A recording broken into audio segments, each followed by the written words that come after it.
장세기 49장이지만 봉독은 8절에서 12절까지 합니다. 우리 한 목소리로 8절에서 12절까지 봉독합니다. 시작.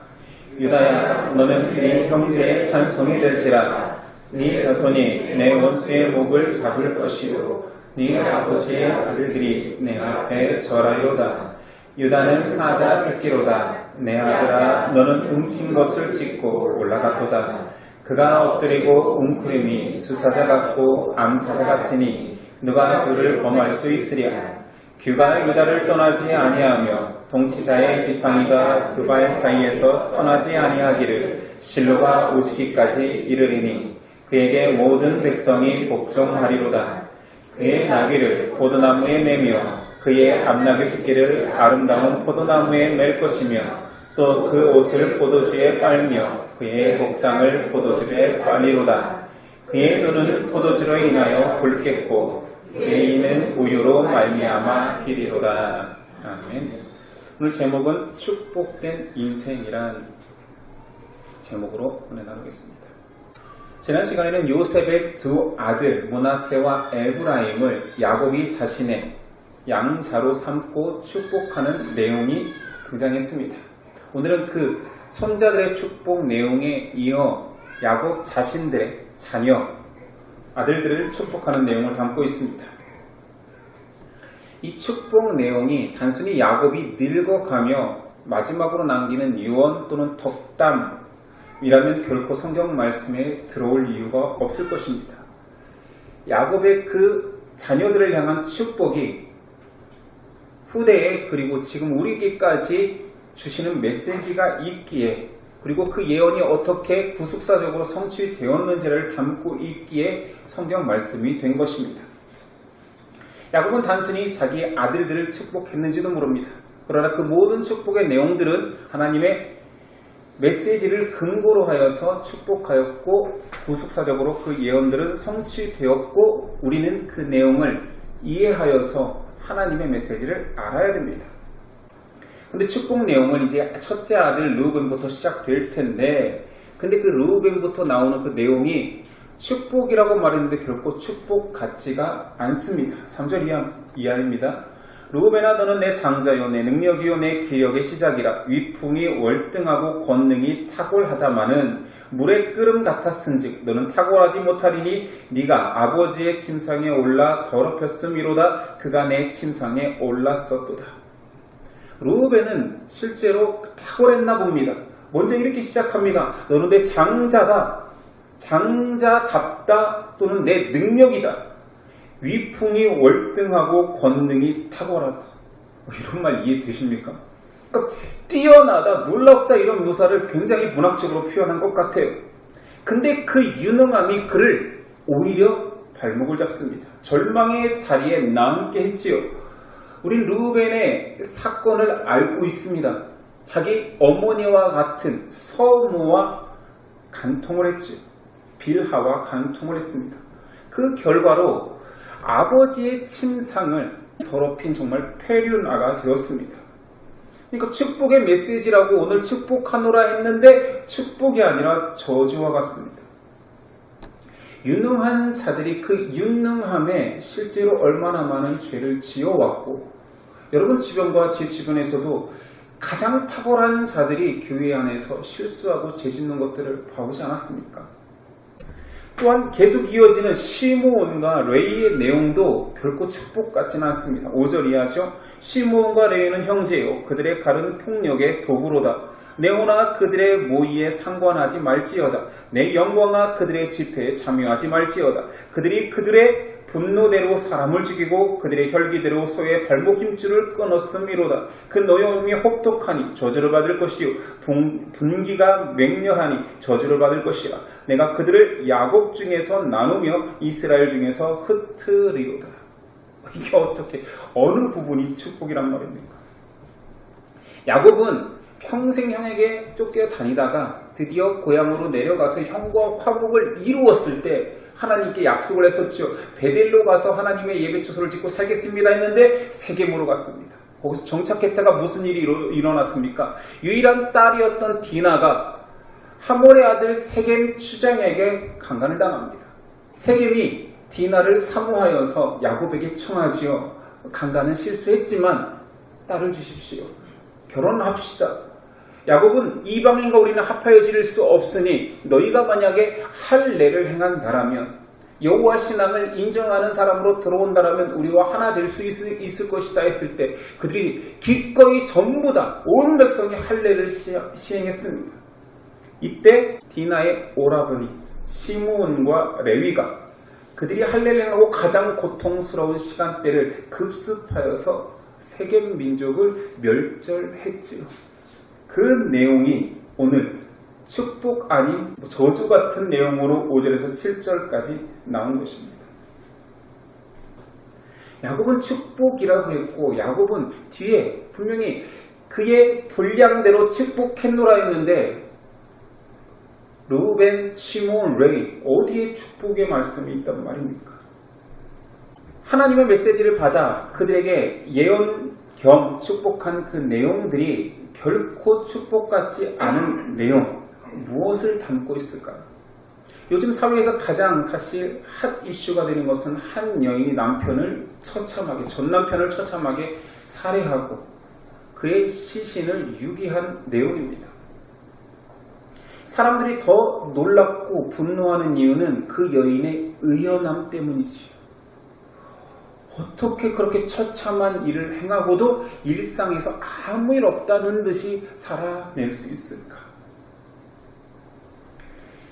그런데 그 여인이 사이코패스다, 정상인이면 그럴 수 없다라고 많은 사람들이 이야기하지만 그것이 사람입니다.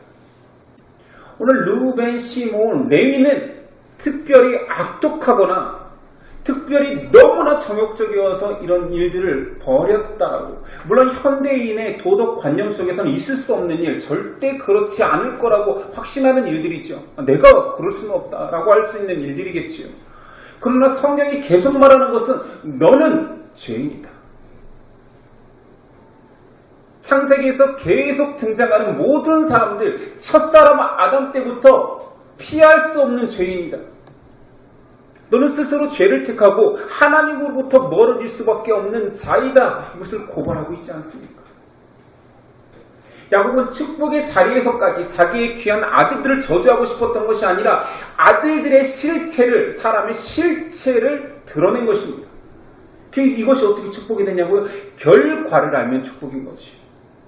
자, 야곱의 아들들 모여라. 내가 너희를 축복하겠다. 하나님이 주신 메시지대로 예언대로 너희를 축복할 텐데 너희의 상태는 이런 상태다. 르우벤, 너 정말 유능했지. 그 유능함으로 너는 죄짓지 않았느냐. 시므온, 레위, 너네 의분이 있었지. 동생이 강간당해서 정말 참을 수 없는 의분. 그러나 너희가 얼마나 잔인한 일을 했는지를 봐라. 너희는 폭력하는 기계 아니냐. 이게 너희의 실체야. 그럼에도 불구하고 르우벤은 하나님의 약속한 백성이 되었습니다. 12지파의 일본이 되었지요. 르우벤 지파를 이루었습니다. 시므온과 레위도 지파장으로서 박탈당하지 않았습니다. 심지어 레위 지파는 하나님의 축복을 받아 그들이 오늘 예언의 말씀대로 나누며 이스라엘에서 나뉘고 흩어지리라. 레위는 땅을 분배받지 못했습니다. 각 지파에 흩어지고 분배되었지요. 그러나 그들이 그 분배되고 흩어진 이유는 땅이 아니라 하나님이 너희의 기업이다. 그리고 너희는 하나님을 제사하는 직무를 수행하라. 창세기의 주제는 분명합니다. 처음부터 끝까지 인간의 죄성, 인간의 절대 무익함, 그 인간을 구원하신 하나님의 절대 구원, 은혜, 이것을 강조하고 있는 것입니다. 르우벤과 시므온과 레위의 이 고발이 축복이 될 수 있는 이유는 그럼에도 불구하고 결과는 하나님이 백성으로 삼으셨다입니다. 우린 창세기를 처음부터 정말 긴 시간 동안 49장 거의 종결부에 왔기 때문에 이제 오늘은 생각해 봐야 될 신학적 얘기를 하려고 합니다. 우리 교회는 개신교회, 개혁교회입니다. 그래서 개혁주의 신학 노선을 따르지요. 개혁주의에서 가장 중요한 것은 하나님의 절대 주권을 인정하는 것입니다. 하나님의 절대성을 항상 고백하는 거죠. 창세기의 주제하고 똑같지요. 만물의 창조주, 그 창조주가 우리의 주인임을 믿고 그의 주권대로 모든 세상이 다스려지고 통치되어지고 하나님의 계획대로 끝날까지 사람의 역사가 아닌 하나님의 역사대로 이루어질 것을 믿는 것입니다. 개혁주의 핵심 사상은 5가지가 있습니다. 간단하게만 언급하겠습니다. 첫 번째는 오직 성경. 종교개혁의 가장 큰 공로는 단순히 세력화된 카톨릭 교회를 무너뜨린 것이 아닙니다. 진짜 공로 중에 하나는 사제들만 독점하고 있던 그 전까지 종교개혁 전에는 성경은 전부 다 라틴어였습니다. 라틴어로 공부한 사제들만 읽을 수 있습니다. 개인이 소장할 수가 없습니다. 근데 종교개혁자들이 왜 성경을 너희가 독점하느냐? 사제가 아닌 자들도 다 볼 수 있도록 루터가 독일어로 성경을 번역했고 그 이후에 영어로 번역하여서 일반 신앙인들도 전부 다 성경을 읽을 수 있게 하나님의 말씀을 독점하지 아니하고 모든 신자에게 베푼 거지. 오직 성경. 그 성경은 사람이 하나님께 구원받을 수 있는 모든 완벽한 정보를 가지고 있다. 이거 알면 충분하다라고 말합니다. 두 번째, 오직 그리스도. 그리스도로만 구원받음을 말하는 거지요. 그리스도는 실제로 사람이 되어서 오셨을 때 능력을 강조하지 않습니다. 오직 낮아짐과 십자가의 길, 나를 따르라, 십자가의 길을 제시한 나로만 구원받는다. 그리스도 외에 구원받는 모든 길은 가짜다라고 말합니다. 세 번째는 오직 믿음입니다. 믿음은 사람의 공로가 아닙니다. 믿음은 선물이지요. 하나님이 주신 그 선물을 받는 자만 구원에 참여할 수 있음을 말하는 것입니다. 창세기에서는 이렇게 언급되지요. 아브라함에게 어느 순간 나타나서 약속을 던져버린 것입니다. 너로 인하여 너의 자손을 통하여 바다의 모래알과 같이 하늘의 별과 같이 하나님의 백성을 만들겠다. 이런 선언이 없이 뭘 믿는단 말입니까? 선물이 주어지지 않고 어떻게 받는단 말입니까? 아브라함은 그 선물을 받았고 믿었습니다. 오직 믿음으로만, 믿음을 주신 하나님으로만 구원받는다. 이게 세 번째입니다. 네 번째는 오직 은혜. 그 믿음을 받는 자가 누구인가? 잘하는 자인가? 공로가 있는 자인가? 열심히 빈 자인가? 아니다. 하나님이 하나님의 선택에 의해서 하나님이 무조건적인 은혜를 주신다. 이것이 오직 은혜입니다. 우린 구약에 율법이 있기 때문에 율법을 잘 믿음으로 인하여서 구원을 받는가라고 착각하거나 또는 그 율법의 내용을 잘 수행하면 구원의 백성이 되는가라고 착각하지만 그 모든 것들은 신약에 와서 예수님이 틀렸다. 율법은 네가 죄인이고 은혜가 필요한 자임을 고백하게 하는 것이다. 그 은혜에 나올 수 있게 만드는 것이 너를 정죄하는 것이 율법이다라고 말합니다. 율법으로 구원받을 수 있는 자 한 사람도 없다. 모두 다 은혜로 나오라. 오직 은혜. 다섯 번째는 오직 하나님께만 영광. 사람의 본분을 이야기하는 것이요. 이 앞에 네 가지를 다 인정한다라면 너의 주인은 누구냐? 주인이 하나님이라면 그 주인이 원하는 대로 사는 것이 너에게 가장 영광이요 하나님께 영광 돌리는 삶이 인간의 본분이다 라는 것입니다. 우린 창세기를 통하여서 이 5가지 절대적인 것들을 그대로 다 다루었습니다. 만약에 이것들을 처음 선언하고 창세기를 얘기했다면 여러분이 더 복잡하고 더 어려워했을 것입니다.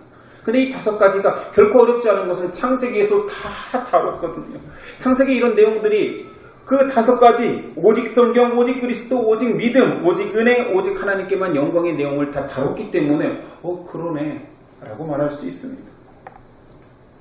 한 단계만 더 들어가 볼까요?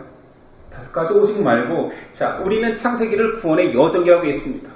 하나님은 약속하셨고 그 약속대로 살아가는 자들이 마지막까지 그 말씀을 붙들고 믿는 자들이 하나님의 백성이 되는 그런 구원을 이례적 사건이 아니라 여정으로 인생 속에서 바라보고 있는데 그 여정을 또 신학자들이 개혁주의 신학자들은 어떻게 표현했느냐?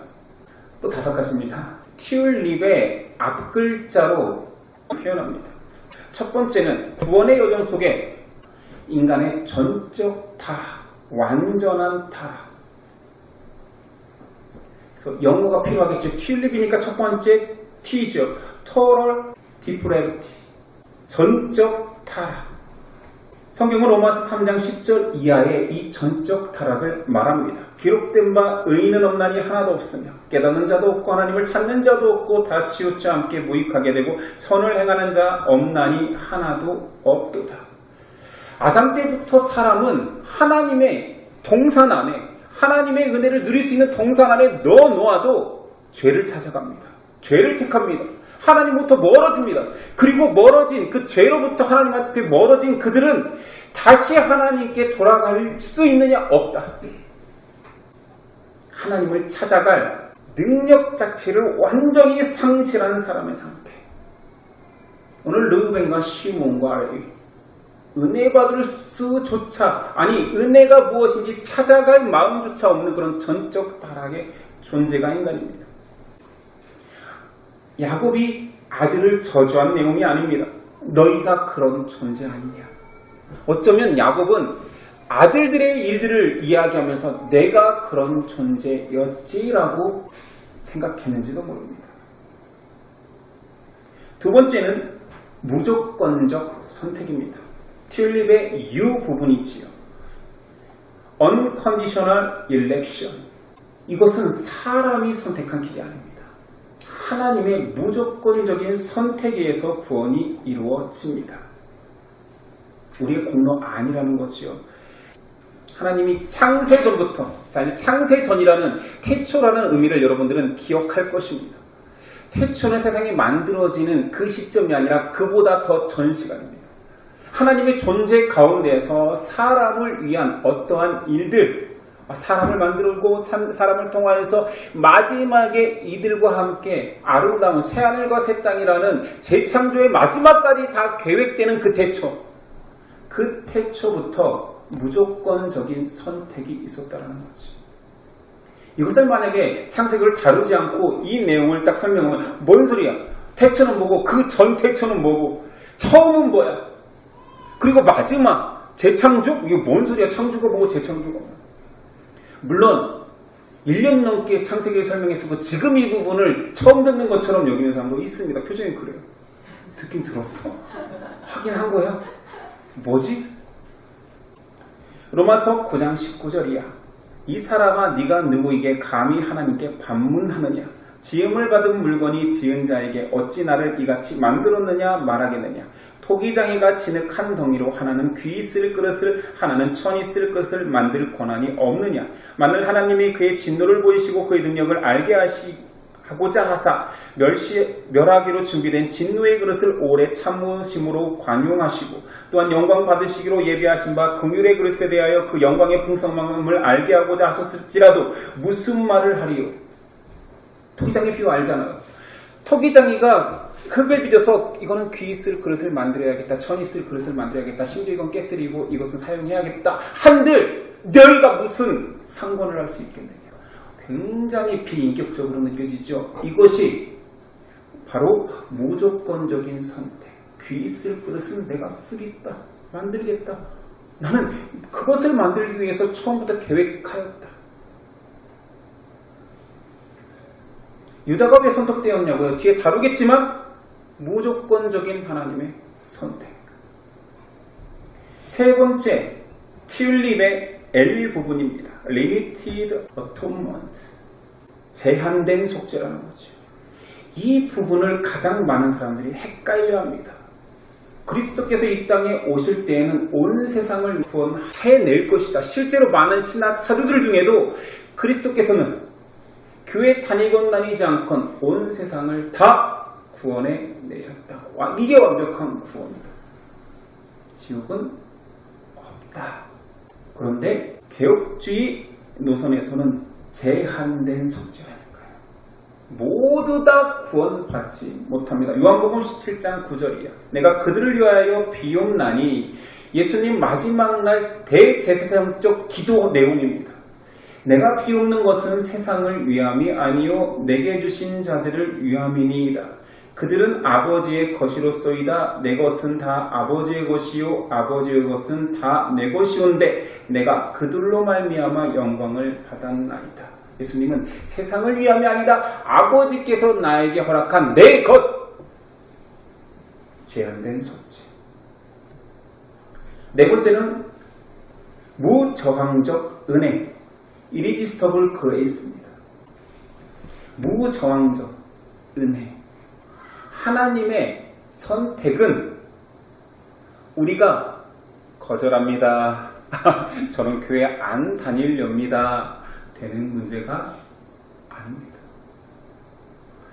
우리가 이 구원 문제를 사람이 원치 않는 구원을 하나님이 허락한다는 말인가 따져보자는 얘기가 아닙니다. 받아버린 불가항력적인 은혜를 받아버린 자들은 그냥 거룩한 자가 나타나서 의롭다 하라고 칭해버렸대요. 완전 수동태죠. 너 내 거! 너 거룩해! 너는 의로울 거야! 칭해버리면 끝입니다. 물론 그 선택에 우리의 이성을 동원하여서 그 선택은 선택의 이유가 충분할 거야. 그래서 뭐라고 하냐면 효과적인 선택이라고 해요. 이것은 우리 입장이라니까요. 성경은 우리에게 이루어진 일을 증거하지요.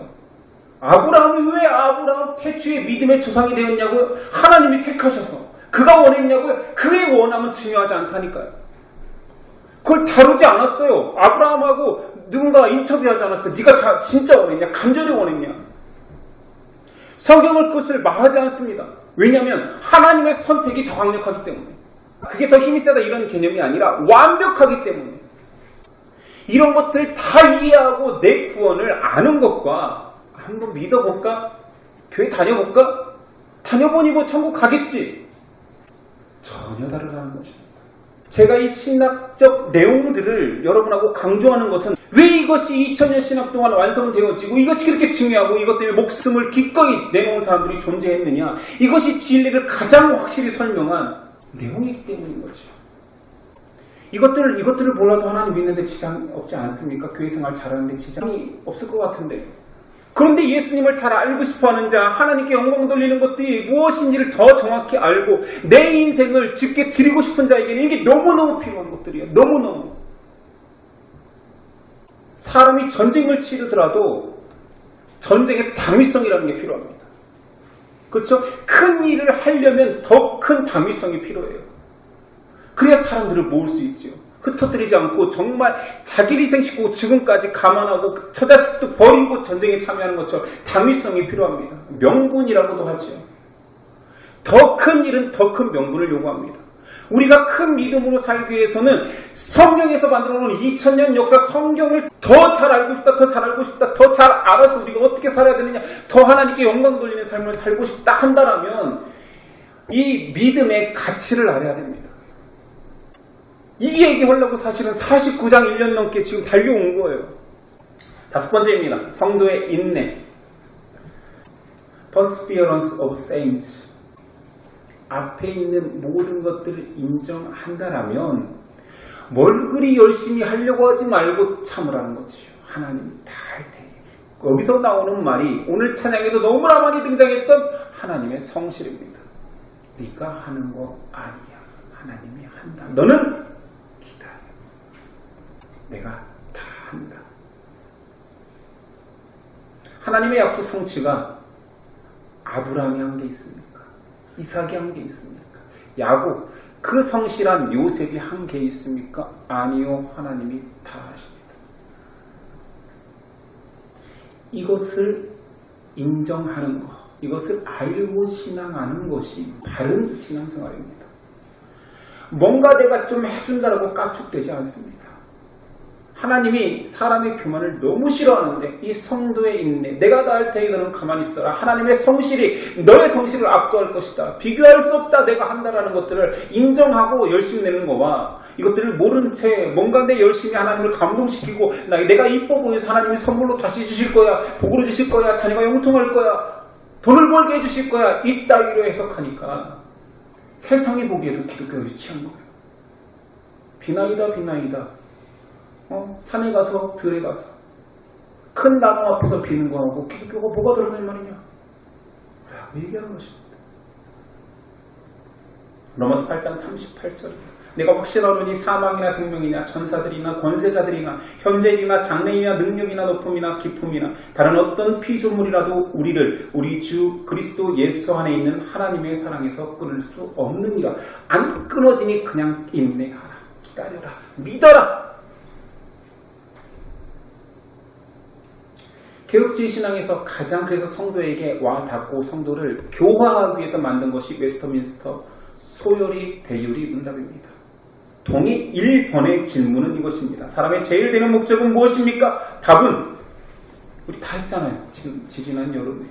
사람의 제일 되는 목적은 하나님을 영화롭게 하고 오직 그를 영원토록 즐거워하는 것이다. 신앙이 무엇입니까?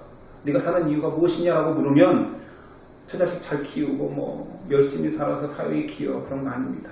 모든 사람은 하나님을 영화롭게 하나님 안에서 즐거이 그를 누리는 것입니다. 창세기에 이 메시지가 있는 것입니다. 돌아오라. 내 뜻 안에 내 약속 안에 내 안으로 와라. 너희 죄를 택하고 너를 높이기 원해서 떠났지만 신라곤 했지만 복락원 나에게로 돌아오라. 종결 후에 오니 전체적인 맥락이 보이는 것입니다. 오늘 축복 내용을 다루고 있는데 진짜 축복다운 축복은 이제 유다의 축복에서 나오기 시작합니다. 지난 시간 장자권은 요셉에게 갔습니다. 그래서 두 배의 축복은 에브라임과 므낫세라는 그 두 아들들, 손자들에 의해서 두 배의 축복은 갔지요. 근데 오늘 유다의 축복 내용이 굉장히 독특하고 특이합니다. 그냥 유다 자체를 칭찬하고 유다에게 좋은 일이 있을 거다라는 내용이 아니라 형제들이 너를 높일 것이다. 이스라엘 모든 민족이 너를 높일 것이다. 꼭 그렇게까지 할 필요가 없잖아. 다 잘 살 것이다. 너도 잘 살 것이다. 너도 복받을 것이다가 아니라 형제들이 높일 것이다. 8절 유다야 너는 네 형제의 찬송이 될지라 네 손이 네 원수의 목을 잡을 것이요 네 아버지의 아들들이 형들이나 동생들이죠 네 앞에 절하리로다. 형제들의 찬송을 받는다. 원수의 목을 잡는다. 떠오르는 구절이 있습니까? 당연히 있어야 되는데 원시복음 창세기 3장 15절 내가 너로 여자 원수가 되게 하고 내 후손도 여자의 후손과 원수가 되게 하리니 여자의 후손은 네 머리를 상하게 할 것이요 너는 그의 발꿈치를 상하게 할 것이라 하시고 아담에게 주어진 죄 가운데 빠졌지만 회복시켜줄 그 모든 구원사의 시작점에 선언되었던 그 원시복음 원복음이라고 했던 그 내용입니다. 너는 죄의 노예다. 그러나 그 죄의 노예의 사슬을 네 후손을 통하여서 그 후손이 그 죄를 끊고 너를 나에게 돌아오게 하리라. 그 약속이 유다의 축복 속에 들어갔습니다. 또 아버지의 아들들이 내 앞에 절한다. 동등하지 않지요. 절한다. 네가 높아질 것이다. 우리는 사실 성경을 신약도 알고 있기 때문에 전지적 작가 시점이기 때문에 이 내용을 잘 알고 있습니다. 유다의 혈통을 통하여서 메시아 되실 예수 그리스도가 오심을 다 알고 있지요. 그러니 이 내용이 메시아 예언 구절이라는 것을 다 압니다.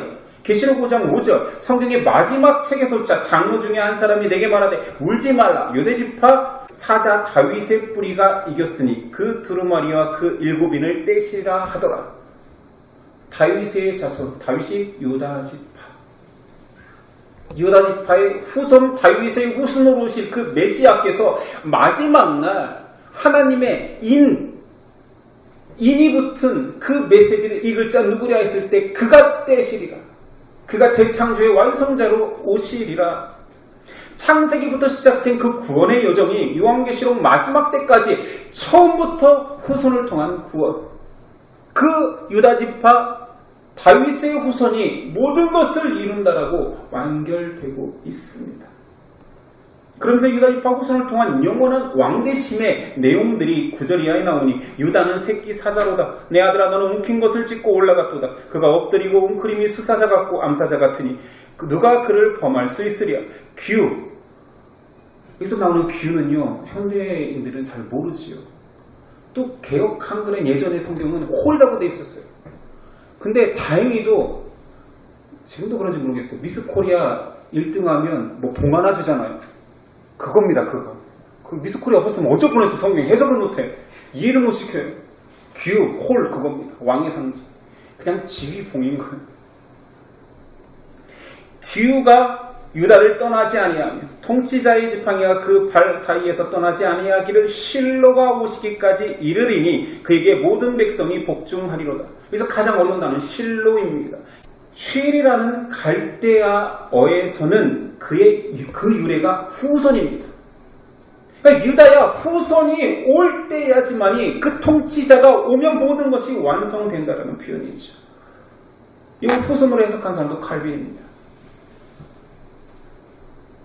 왕권을 상징하는 그 홀,뷰를 진 자가 유다의 후손으로 올 것이며 그에게 모든 백성이 복종하리로다.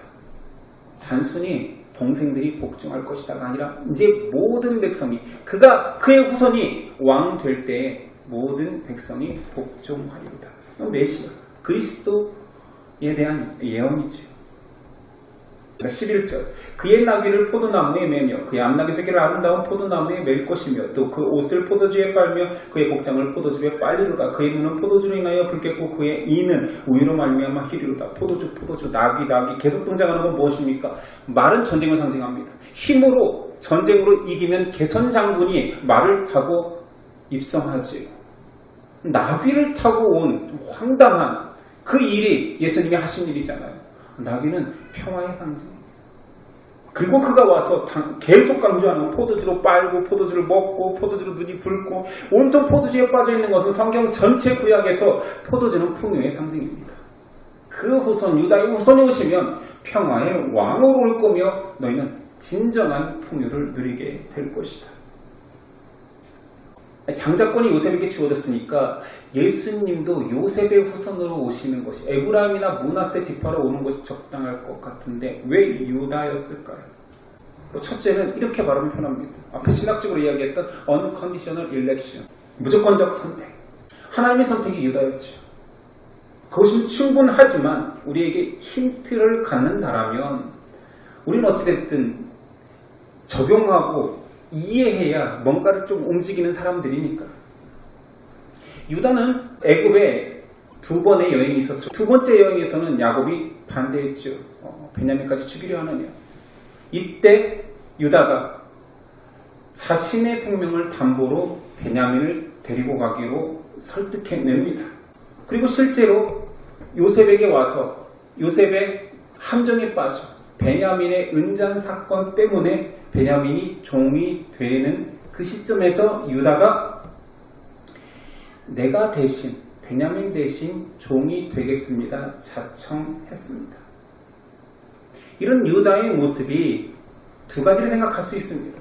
예수님의 십자가 희생과 닮았기에 어쩌면 유다가 메시아의 후손에 적합했을 수도 있고요. 하나님의 선택이라는 답은 있지만 우리가 적용할 때 반대로 유다의 후손으로 예수 그리스도는 정해져 있으니 그 예수님을 예표하기 위해서 그의 지파 장인 유다의 모습, 그런 희생적인 대신 죽으신 대속하여 하는 유다의 모습이 강조됐는지도 모릅니다. 중요한 것은 성경을 통한 하나님의 메시지는 정확하다는 거죠. 선언되면 이루어집니다. 유다 밑에 있는 스불론이야 12 아들들의 예언과 여러 가지 첩봉 내용들이 나오는데 조목조목 다 이루어집니다. 하나님이 선언한 것들은 하나도 땅에 떨어지지 않고 다 성취됩니다. 이스라엘 역사 속에서 언제가 됐는지 모르지만 이것은 왜 이루어지지 않았지 했던 내용까지 예를 든다면 여러 가지 내용 중에 한 가지만 스불론은 강가의 땅을 얻게 될 거라고 강의 바다의 풍요를 누리게 될 거라고 했는데 스불론은 지파 분배를 했을 때 내륙을 차지했습니다. 성경 내용하고 예언하고 틀리잖아. 그런데 그들이 처음 분배받은 땅 너머로 더 점령해서 드디어 바닷가까지 땅을 넓혀 갑니다. 이런 내용들이 다 이루어지는 내용들이 성경에 조목조목 있지만 다 설명하기에 너무 시간이 많아서 중요한 것은 하나님의 선언은 다 이루어집니다. 인간의 역사, 인간이 이룬 것 같지요. 내 인생, 내가 살아온 것 같지요. 하나님의 말씀보다, 하나님의 계획보다 앞설 수 없습니다. 여러분들이 여기에 있든 여기에 없든 그건 여러분의 선택 같지만 하나님의 계획을 앞설 수는 없습니다. 이게 꼭 운명론자의 표현 같지만 성경에 하나님의 크심 앞에 절대성 앞에 유한한 인간이 서면 그런 고백이 나올 수밖에 없습니다. 예정론은 하나님 관점에서 예정론은 너무 완벽한데 말도 안 됩니다. 저 사람이 여기 있을 거, 저 사람이 밖에 나가서 저 사람이 구원받을지 안 받을지 예정이 다 되어 있더라면 우리가 할 일이 무엇입니까? 라고 말하는 것은 우주 앞에 티끌 같은 우리들의 생각일 뿐이라는 거죠. 하나님의 진리는 우리가 연구하고 내 생각과 다름하고 고민하고 싸울 수 있습니다. 투쟁할 수 있습니다. 그러나 우리보다 크다라는 그 사실 앞에 다 인정이 됩니다. 그 주제만을 다룬 성경이 욥기죠. 거룩하게 산 욥 자신과 그의 친구들 더불어 지혜자 한 명까지 5사람에서 열심히 치열하게 스스로 진리를 알고 하나님에 대해서 논하고 하나님은 그러니 벌 주시고 하나님은 축복할 것이다 계속 얘기하지만 하나님은 나타나셔서 존재만으로 그들을 압도해버리고 끝냅니다. 이 정도까지 논란이 계속되면 하나님이 논리적으로 해석해 줄 줄 알았어요. 욥아, 이것은 이것이고 저것은 저것이고 기억은 니은 다음을 이렇게 수학적으로 다 해석해 줄 줄 알았는데 하나님도 오셔서 굉장히 가장 비논리적으로 나 여기 있잖아 하고 끝냅니다. 하나님이 계시군요. 우리가 창세기를 통하여서 더 머리가 커지고 이해의 폭이 커지는 것이 아니라 우리가 다루는 모든 성경 내용을 통해서 우리가 인정되어져야 되는 것은 이해의 폭이 아니라 믿음의 폭입니다. 우리의 역사는 사람의 역사는 하나님의 말씀보다 앞설 수 없습니다. 더 정확한 표현은 하나님은 역사의 주인이십니다. 하나님의 말씀대로 모든 것이 성취됩니다. 이것은 단순한 야곱과 야곱의 자녀들의 이야기, 예언일 뿐만 아니라 그 모든 메시지는 지금 우리에 와서 성취되었고 르우벤부터 모든 자녀들의 예언의 성취의 내용들은 지금 우리가 제일 많이 이해한다니까요. 지금 21세기에 우리가 제일 많이 동의한다니까요. 나한테 한 축복이 아닌데 나한테 한 예언이 아닌데 그것을 복음의 확장성이라고 합니다. 우리나라의 최초의 기독교 들어올 때 서양 사람들을 보고 귀신을 전한다고 그래서 양귀자라고 했습니다. 서양의 귀신을 전하는 자 양귀자. 왜 자꾸 서양의 여러 본문들 좋은 것들 중에 왜 너희의 종교를 전하냐? 우리 종교 있다. 우린 불교도 있고 천도교도 있고 우리에게 아름다운 것이 있는데 왜 우리에게 강요를 합니까? 현대인들도 그런 얘기를 하죠. 수입할 것이 없어서 종교를 수입해가지고 1000만이라는 사람들이 미쳐간다고 종교를 수입해가지고 예수님이 유대인으로 온 것은 맞습니다. 처음부터 한 사람 누군가로 태어나야 했기 때문에 유대를 택하였고 우리가 믿는 종교는 유대의 종교 시작이 맞습니다. 그러나 유대인을 위한 것이 아니지요. 처음부터 한 사람으로 오고 이스라엘 유대 백성을 구원해내고 이방인을 구원해내고 땅끝까지 구원해낸 하나님의 계획 속에 처음부터 대한민국도 그 속에 다 포함되어 있었다니까요. 우주적 구원 속에 하나님은 모든 사람을 구원할 계획을 이스라엘의 한 사람을 통하여서 이루겠다라고 하셨다니까요. 그것도 반박하지 못하고 그렇지 우리 종교가 아닌데 글적글적 우리는 불교나 믿어야 되는데 그게 우리 건데 따지고 보니 불교도 인도 건데 그 시작은 한 사람 아브라함 민족에게 전해졌고 나라가 되었고 이제 하나님의 우주적 통치에 하나님의 백성이 되는 우리가 된 것입니다. 창세기는 구원의 여정을 보여줍니다. 하나님의 절대 주권을 인정하라. 너는 죄 가운데 죄의 종이 되었구나. 그러나 그 죄의 노예 속에 살게 하지 않고 너를 건져내. 계획은 만들어져 있다. 너의 타락은 예견되었다. 전적 무능을 고백해라. 그리고 나를 신뢰해라. 내 속으로 들어와라. 약속만을 붙들어봐라. 그러면 너는 내 백성, 나와 같은 존재, 내 기업을 부를 자, 내 장자권을 얻을 자로 내가 세우는 것이 내 계획이다. 그리고 너는 택함 받았다.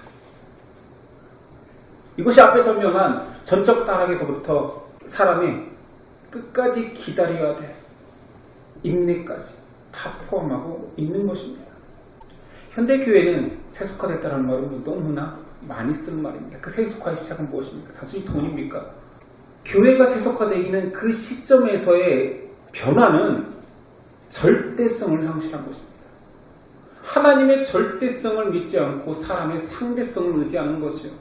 다시 말하면 신본주의, 하나님이 본이다, 근본이다라고 말하지 않고 인본주의, 신앙생활하는 내가 근본이다라고 바뀌면서부터 세속화가 된 것입니다. 맞지요? 심지어 교회 안에서도 메시지가, 나눔이 신본주의가 아니라 하나님이 하셨다, 하나님의 은혜라는 고백보다는 내가 이렇게 하니 이렇게 이루어졌어. 내가 기도하니, 내가 열심히 헌신하니 이런 일이 이루어졌어. 내 열심히 이루었어. 하나님이 도우셨어. 자기가 준 겁니다. 심지어는 나의 영광을 위해서 절대자를 끌어오기도 합니다. 해주셔야 되는 거 아닙니까? 떼쓰기도 합니다. 이것이 세속화의 시작이라니까요. 많이 듣는 얘기겠지만 우리 몸이 자그마치 60-70%가 물이래요. 단백질이 15% 내외고요. 지방이 15% 내외래요.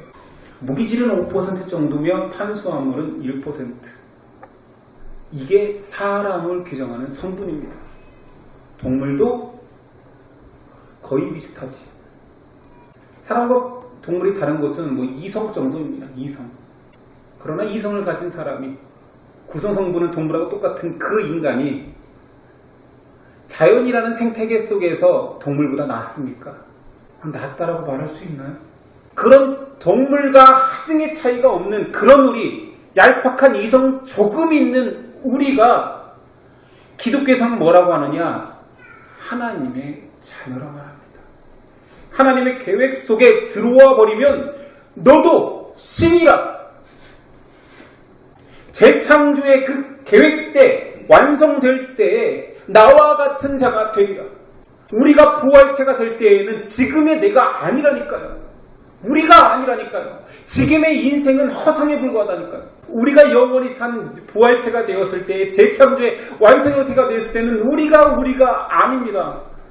하나님은 그런 우리를 보시는 거예요. 그런 우리를 한 사람 한 사람 태초 때부터, 만물이 창조되기 전부터 계획하였고 택하였고 은혜를 불가항력적으로 허락했고, 우리는 그 은혜에서 결코 하나님의 성실에 의해서 박탈당할 수 없는 것입니다.